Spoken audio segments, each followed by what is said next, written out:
How to make a personal portfolio using Canva. Hello everyone, welcome to this channel.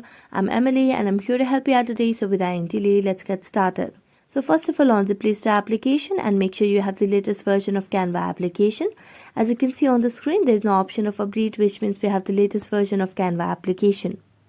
So we're going to tap on open, which will lead us to Canva. So as you tap on Canva, all you have to do is make sure you're logged into your account and then tap on the search bar at the top of the screen.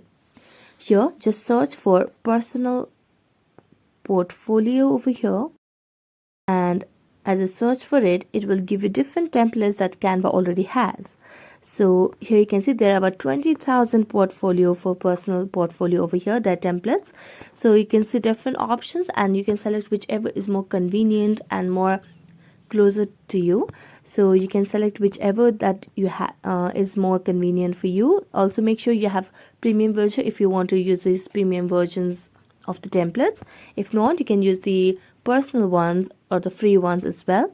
So I'm going to select a free one over here, and as I do that, it will land us to the template. So when you land into the template, you have to just make the necessary edits like the information over here.